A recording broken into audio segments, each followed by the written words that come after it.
इमरान जी, Donald Trump की तरफ से, अमेरिकी प्रेसिडेंट की तरफ से H1B वीज़ा को लेकर एक नया जो है उन्होंने ये कह सकते हैं आपकी पैसे जो है उस H1B वीज़ा पर बढ़ा दिए हैं।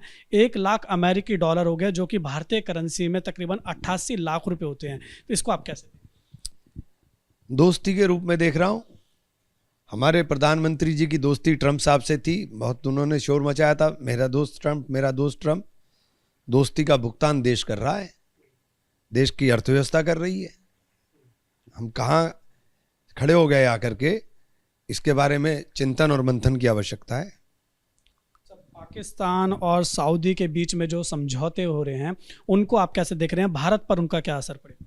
देखिए, अभी एकदम तो कोई भारत पे मुझे असर पड़ता हुआ दिखाई नहीं दे रहा, लेकिन पाकिस्तान जो बिल्कुल अप्रासंगिक हो चुका था, जो अपनी विश्वसनीयता खो चुका था, आज हमारी नीति ने, मैं अपनी कह रहा हूं, हमारी विदेश नीति ने और कूटनीति ने पाकिस्तान को प्रासंगिक बना दिया। क्योंकि जो हमारे दोस्त थे, हम उनके साथ चले नहीं, और जो हमारे कभी हो नहीं सकते थे, उनके पीछे हमने दौड़ लगा दी। उसका नतीजा ये हुआ कि आपके सामने आ गया। तो जो राहुल जी ने कहा था, पार्लियामेंट की स्पीच सुनिए राहुल जी की, जो राहुल जी ने कहा था वो सब बातें सच हो रही है। आप कहां ले जा रहे हो देश को? आपने देश को लाकर खड़ा कहां कर दिया? इससे हटके एक सवाल लेना चाहूँगा। राहुल गांधी की आपने बात की, तो राहुल गांधी ने भी कुछ दिनों पहले जो प्रेस कॉन्फ्रेंस की प्रेजेंटेशन उसमें दी, तो जेनजी को लेकर उन्होंने भी बयान दिया था उसमें। तो इस पर जो बीजेपी के पूर्व सांसद हैं सुब्रत पाठक, उनका बयान सामने आया। उन्होंने कहा कि अगर भारत में नेपाल और जो बांग्लादेश जैसी स्थिति होती है, तो सबसे पहले अगर किसी का घर फूका जाएगा, जलाया जाएगा, तो वो अखिलेश यादव और राहुल गांधी का, क्योंकि इनके ऊपर सबसे ज़्यादा भ्रष्टाचार के मुकदमे। देखिए, ये लोग सिर्फ जला ही सकते हैं, ये लोग सिर्फ तोड़ ही सकते हैं। ये कभी बनाने की बात नहीं करेंगे, ये तो जलाने की और तोड़ने की बात करेंगे। हम लोग गांधीवादी विचारधारा के लोग हैं, हम हिंसा की बात नहीं करते हैं।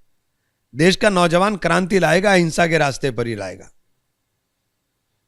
हम लोग हिंसावादी लोग नहीं हैं, और ये हिंसक बातें करने वाले लोग भाई से भाई को लड़ाते हैं। कहीं जाति के नाम पर लड़ाएंगे, कहीं धर्म के नाम पर लड़ाएंगे, कहीं क्षेत्रवाद के नाम पर लड़ाएंगे। इनके दिमाग में हमेशा अपना हित रहता है, ये कभी देश हित की बात नहीं कर सकते, ये सिर्फ नफरत की बात करेंगे।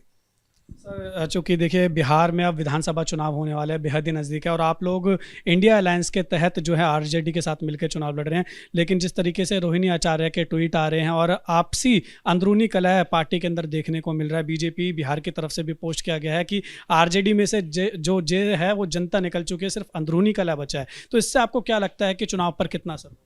ये सब प्रोपेगेंडा है, इससे कुछ नहीं होगा। देखिए, चुनाव राहुल जी ने वहाँ जाकर के एक माहौल तैयार कर दिया है, और जो राहुल जी ने मेहनत कर करके माहौल खड़ा किया है, उसका निश्चित रूप से फायदा मिलेगा। सर, एक इससे हटके एक आखिरी सवाल है। देखिए, एक बॉलीवुड एक्ट्रेस हैं पूनम पांडे, वो दिल्ली की रामलीला में मंदोत्री का रोल कर रही हैं, और इसको लेकर साधु संत समाज के लोग काफ़ी ज़्यादा नाराज़ हैं और प्रोटेस्ट करते हुए दिखाई दे रहे हैं। इस पे मेरा विषय नहीं है। तो आपने देखा, ये थे हमारे साथ बात करने के लिए कांग्रेस पार्टी के सहारनपुर से लोकसभा सांसद इमरान मसूद। वीडियो जर्नलिस्ट रवीश के साथ उज्जवल कुमार, एबीपी न्यूज़, दिल्ली।